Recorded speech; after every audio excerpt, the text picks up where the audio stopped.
Congratulations, everyone. You have all stopped killing games.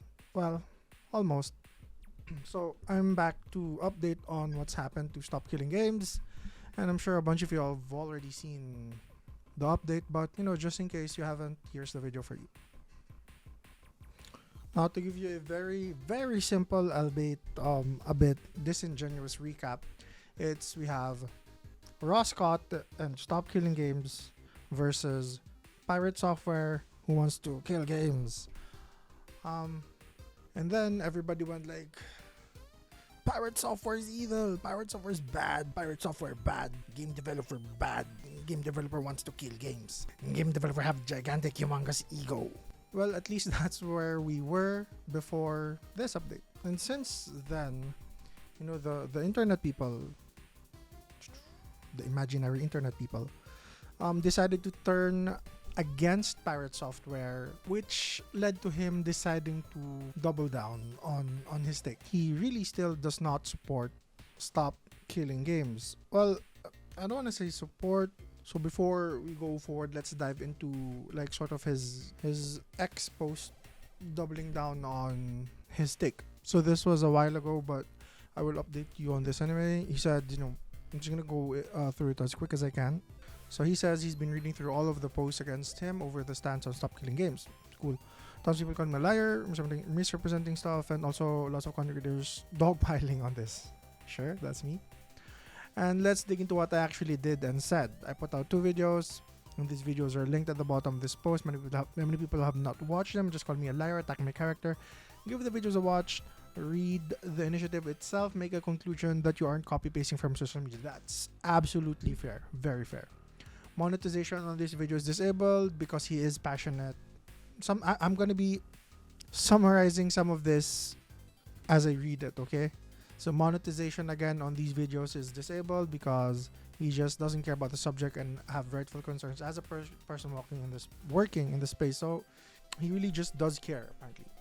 The first video, he goes through what the initiative is. It's not law now. It's just a starting point for the entire process, which is absolutely why I think the initiative is vague, because it is a starting point. And this helps people understand that this is the start of the conversation for change that can adapt later. Exactly my point. And then I go through the initiative and some of its goals from the official page for it, and I talk about the repercussions of them, should they be implemented, as well as written, all games need to be left in a functional, playable state. That was, I think, his old contention where it's vague. And then next I bring up the crew and walk through the business around it. That's a whole bag of worms. I don't want to get into that's a long conversation. But people have talked about this on the internet, and it is what it is. You can just go look for it. I don't think it still justifies the point where you can just take a game back from paying customers.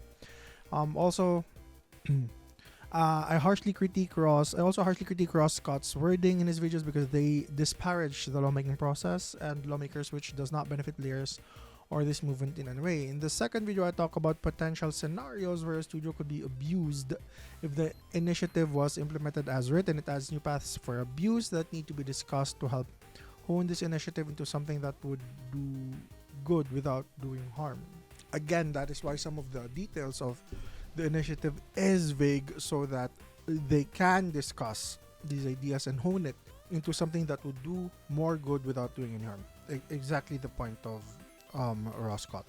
And then I explain that very few people in the game development space can actually discuss this from the other side due to fear of losing their jobs, as a studio is much safer in silent dissent than they are discussing the drawbacks of your ideals. The recent attacks on our games is obvious evidence of this. Now, there are no data to assume that this is true, but I'm just going to take his word for it because he does work in the space. Now, to recap, the main issue with this initiative is that it is broad in its approach and to change the exact language of the initiative, not the FAQ, request that all games stay in a functional, playable state. Now, again, I think that's where his main contention is, the wording of functional, playable state. And so he goes on to say that this is not feasible for all games at a technical level and could potentially restrict developers from making online-only games like MMOs, MOBAs, and user-generated content games in the future. that this is not exhaustive, and it doesn't matter if you do or don't like those kinds of games. I hard disagree with this one, and I'll explain later.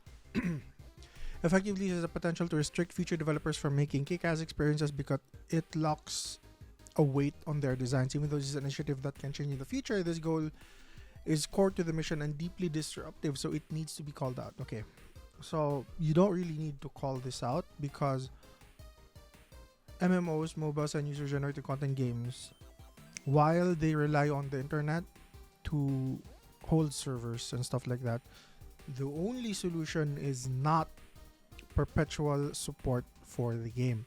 That's not the only solution, nor was this ever implied. I get it, you are in the development industry, so this is something you inferred from reading the whole paper, but I think that's an extreme that truthfully is not what a player realistically expects. Like, if you're a live service game that have players, then you can continue to support it perpetually. That's fine, and that is expected.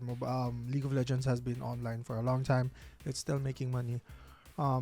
Games like CS:GO or CS2 right now, and Rainbow Six, all of these require online interaction with other players. Thus, they are live service games that still keep making money. And the easiest solution in the event of this game not being able to produce enough money to host the service is to just give it public servers where people can host each other's games. It's really not that hard.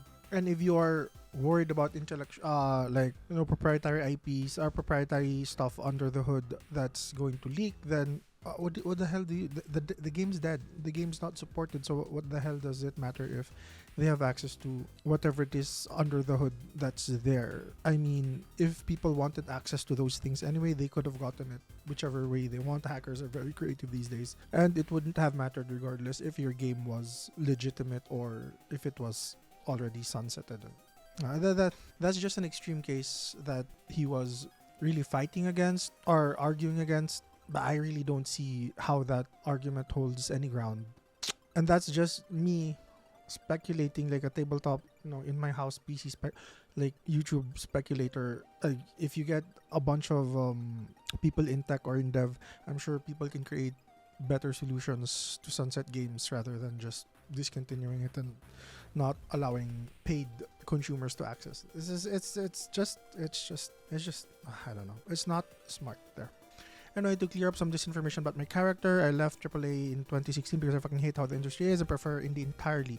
I don't like Blizzard, or I would have stayed working there. That's why I quit. That's the entire point. Fuck AAA, and many studios have turned games into. I don't think anybody was saying that this wasn't the case. I think everybody knew that you did not like working in AAA. Outside of that, no, I am not financially supported by live service games. I make single player RPG, and I'm director of strategy for Offbrand Games. In that position, I am paid minimum wage by my own decision because I care about succeeding, not about profiting off them. I don't think people also assume that you make profit off live service games. But the other part of this, I bet people didn't know about, and kudos to you for caring about games and not caring about the profits. That's good. Props to you. Now, to further this, the games we're publishing are all playable offline anyway because their gameplay loops are not only based on interplayer and interaction. So, single-player games is what he's making. Not all games are like this, and not all games can be like this. So, the more reason you should support something like this, right? Why? And I know I have not been running away from discourse on this. I talked about it for around 8 hours on stream yesterday. I never took my videos down, and I have not discussed the initiative in 10 months since I released those videos. My internet also died, so I had to go live again 30 minutes later. Thank you, internet service provider. For those that will scream, he's doubling down. Yes, I damn well am. I give a shit about this initiative and what it means for games developers and players in the future. That's good. And to finish out, just because I don't support this doesn't mean you should blindly follow me in that just because I said pretty words on the internet. Not so pretty, but I get the point. You also shouldn't blindly bash me because of some other creator.